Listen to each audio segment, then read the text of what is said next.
సనాతన ధర్మం గురించి అంత అంత ఆ రకంగా మాట్లాడిన పవన్ కళ్యాణ్ గారు ఈ రోజున రాష్ట్రంలో గత వారం నుంచి చూస్తే ఒక హాట్ టాపిక్ అయితే ఉందండి. అవును, రాజమండ్రిలో పాస్టర్ ప్రవీణ్ పగడాల అవును, అనుమానాస్పద మృతి చెందారు. కనీసం దానికి సంబంధించి చిన్న స్టేట్మెంట్ కూడా లేదు పవన్ కళ్యాణ్ గారు. సనాతన ధర్మం అని చెప్తున్నారు, ఆయన ఒక క్రైస్తవ మతబోధకుడు. ఆయన అవును. ఎలా స్పందిస్తారు మీరు? కూటమిలో కూడా మీరు ఒక పార్టీ టీడీపీ. అవునండి, అంటే 2 తెలుగు రాష్ట్రాల మధ్య అది కొంచెం హాట్ టాపిక్గా ఉంది ఆ విషయం. నిజమే. గత 2 రోజుల నుంచి కూడా రకరకాలుగా ఆయన పాస్టర్ గారి మీద రకరకాలైనటువంటి ట్రోల్స్ నడుస్తుంది. దాని మీద ఎందుకు ప్రభుత్వం స్పందించట్లేదు, కట్టడి చేయట్లేదు? ఎందుకు కట్టడి చేయట్లేదండి? ఇక్కడ ముందు ఆగారు, అక్కడికి వెళ్ళారు, అక్కడ వైన్ కొన్నారు. ఇన్వెస్టిగేషన్ లో భాగం అదే, that is part and parcel of investigation. Police investigation చేయటం వేరు, ప్రసార మాధ్యమాల్లో పోలీసుల కన్నా ముందు వీళ్ళు బయట పెట్టి దాన్ని చిలవబలగా చేయటం వేరు. అవునండి, ఇప్పుడు సోషల్ మీడియా కొన్ని మతాల మధ్య విద్వాంసాలు రెచ్చగొడుతున్నారు అలా రావటం వల్ల. ఇప్పుడు ఈ మధ్య కాలంలో అండి అన్ని శక్తుల కంటే సోషల్ మీడియా అనే శక్తి వ్యవస్థ చాలా బలీయంగా జనంలోకి వెళ్ళిపోయింది, పవర్ఫుల్ గా. అందుకని ఎక్కువ మంది సోషల్ మీడియాలో ఏది లైక్ చేస్తున్నారో అదే వార్త అయి కూర్చుంటుంది, అదే నిజమై కూర్చుంటుంది, అది అబద్ధమైనా కూడా. సో నేనేమంటున్నానంటే పాస్టర్ ప్రవీణ్ గారు చనిపోయిన దానికి చాలా బాధపడుతున్నాను. క్రిస్టియన్ సోదరులు కూడా చాలా రియాక్ట్ అయ్యారు, దానికి రెస్పాండ్ అయ్యారు. బట్ నేననేది ఏంటంటే అండి, చట్టం ముందు ఎవరైనా ఒకటే. ఏ మతమైనా సరే వాళ్ళ ధర్మాల గురించి చెప్పుకొని వాళ్ళ ధర్మంలోకి లాక్కోవటానికి ఒక ప్రశాంత వాతావరణంలో ప్రశాంతమైన ప్రసంగాలు ఇచ్చుకున్నంతవరకు ఇబ్బంది లేదు. కానీ ఆ మతానికి సంబంధించిన హద్దులు దాటిపోయి అవి ఉంటే, ప్రసంగాలు ఉంటే, అంటే మనుషులు ప్రొవోకేట్ చేసి అసలు మళ్ళీ బయటకు వెళ్ళిపోయి కొట్టేయాలి, తన్నేయాలి, ధ్వంసం చేయాలనే ఆ ఇమోషన్స్ క్రియేట్ చేసినప్పుడు తనొక్కడే కాదు మొత్తం సమాజం అంతా విధ్వంసమే. సో ఇలాంటి మన సెక్యులర్ స్టేట్గా ఉన్నటువంటి ఇండియాలో ఏ మత ప్రచారకులు ఆ మతాన్ని ప్రబోధించడానికి పూర్తి మత స్వేచ్ఛ ఉంది, కాన్స్టిట్యూషన్ ఇచ్చింది మనకు. అది ఆ మత స్వేచ్ఛలో భాగంగా ఇతర మతాన్ని హత్య చేయకూడదు అనేది కూడా అంతే కనెక్టెడ్గా ఉంది, ఇంటర్లింక్డ్గా ఉంది.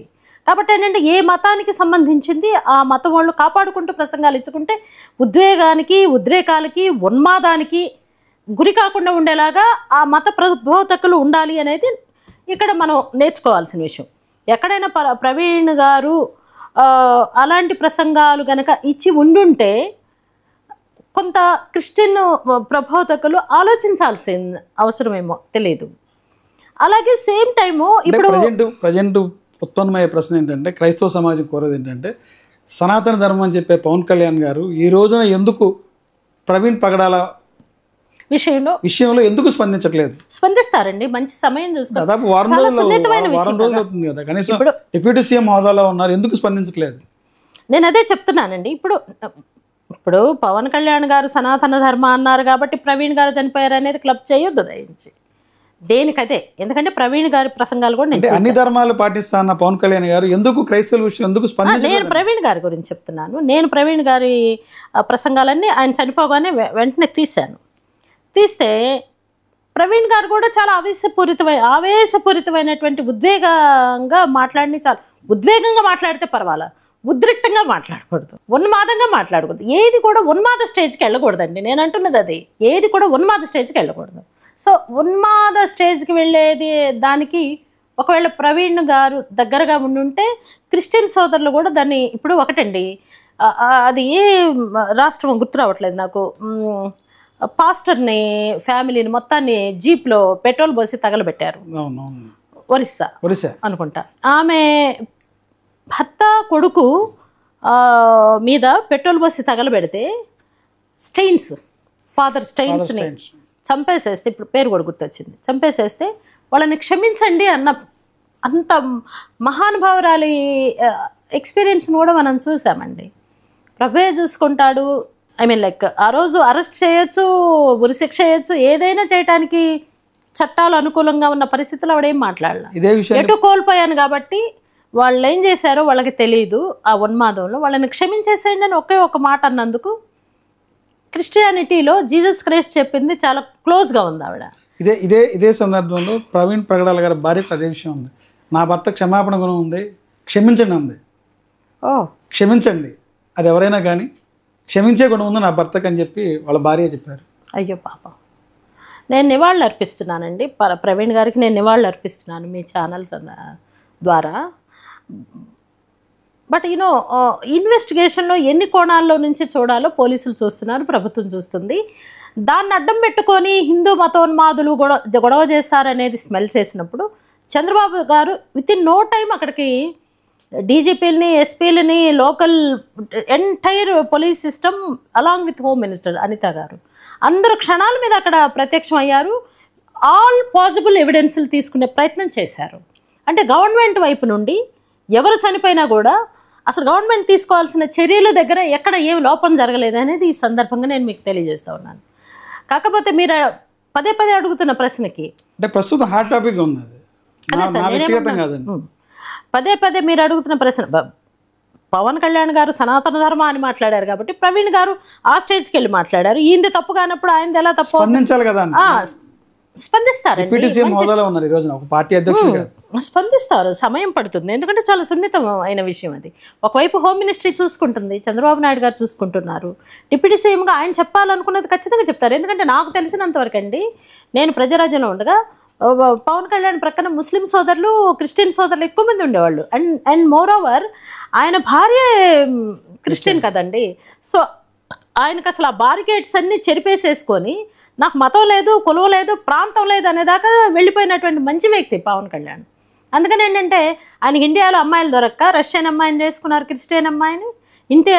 ఇంట్లో ఆవిడ క్రిస్టియన్గా కొనసాగే జీవన విధానం కొనసాగుతుండగా ఈయన హిందువుగా ఉన్నాడు, నథింగ్ రాంగ్ అనుకున్నారు. అంటే ఆ మేరకు మెచ్యూరిటీ లెవెల్స్ పెంచుకున్న వ్యక్తిగానే మనం పవన్ కళ్యాణ్ గారిని చూడాలి. అంతే తప్ప ఆయన వ్యక్తిగత వ్యవహారంగా కూడా సనాతన ధర్మాలన్నీ రావు. ఇప్పుడు నేను ఒక ఇంటర్వ్యూలో చెప్పానండి, సనాతన ధర్మంలో సతీసాగమనం ఉంది, సనాతన ధర్మంలో కుల వివక్ష ఉంది, సనాతన ధర్మంలో వేదాలు వల్లిస్తే నాలుగు కోసేయటం, వేదాలు వింటే చెవులో సీసం పోయటం, బాల్య వివాహాలు, ఏ రెండు కులాలు కూడా దగ్గరగా కూర్చోలేని సామాజిక అస్థిరత్వం, క్రూరత్వం ఉండేది. ఒకవేళ సనాతన ధర్మంలో అలాంటివి ఉన్నాయని ఎవరైనా క్వశ్చన్ చేస్తే ఆన్సర్ చేయలేని పరిస్థితి ఏర్పడుతుంది. కాబట్టి అసలు ఏ సనాతన ధర్మాన్ని పవన్ కళ్యాణ్ గారు కోరుకుంటున్నారో ఇంకా కొంచెం స్పష్టంగా చెప్పాలని చెప్పాను నేను ఒక ఇంటర్వ్యూలో. మీ ద్వారా కూడా నేను అడుగుతున్నది ఏంటంటే, అంటే నిజంగా సనాతన ధర్మంలో, హిందూ సనాతన ధర్మంలో ఖచ్చితంగా ధర్మం యాంగిల్లో కొన్ని మనకి హెల్ప్ చేస్తాయి, మానవాళిని ప్రశాంతంగా ఉంచుతుంది, ఆరోగ్యవంతంగా ఉంచుతుంది, అభివృద్ధి పదాన్ని నడిపిస్తుంది అనుకుంటే లెట్ us ఫాలో ది ధర్మ. అది ఏ ధర్మ అయినా కూడా క్లారిటీ ఇవ్వాలి. ఇప్పుడు బౌద్ధ ధర్మ, ఐ బిలీవ్ ఇన్ బౌద్ధ ధర్మ, నేను I don't believe other religions.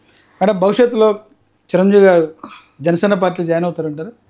ఇప్పటికే కాంగ్రెస్ పార్టీలో ఆయన ఉన్నటువంటి మెంబర్షిప్ కూడా రెన్యువల్ చేసుకోలేదు. భవిష్యత్తులో అవకాశం ఉందంటారు తమ్ముడు పార్టీలోకి జనసేన రావడానికి? తప్పే ఉందండి. ఇప్పుడు ఎన్నో పార్టీలు మారి ఆ పార్టీ నుండి ఈ పార్టీకి, నిన్న ఒక పార్టీ, మొన్న ఒక పార్టీ, ఈరోజు ఒక పార్టీ, రేపు ఒక పార్టీ అనే పరిస్థితులు వచ్చినాయి. నేను ఈ సందర్భంగా ఒకటే చెప్తున్నానండి, పార్టీలు ఒక పార్టీ నుండి గెలిచి ఇంకో పార్టీలోకి వెళ్లకుండా ఉండేందుకు చట్టాలు తయారవుతున్నాయి కానీ ఇంప్లిమెంట్ కావడం లేదు. నెంబర్ 1. నెంబర్ 2, అసలు చదువు సంధ్య లేని వాళ్ళు, మినిమం ఎడ్యుకేషన్ నాలెడ్జ్ లేని వాళ్ళు, క్వాలిఫికేషన్ లేని వాళ్ళు రాజకీయాల్లోకి రాకూడదు. దీని మీద డిబేట్ జరగాలి.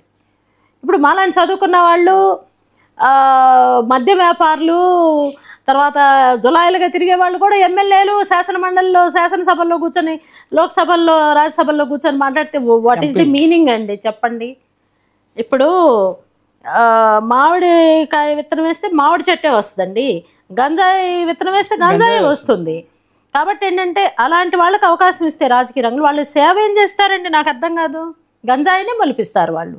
అందుకని అది కూడా గమనించుకొని రాజకీయ పార్టీలు సీట్లు ఇచ్చేటప్పుడు అసలు ఒక చట్టంలాగా తీసుకురావాలనేది కూడా నేను మీ ఛానల్ ద్వారా తెలియజేసుకుంటున్నాను.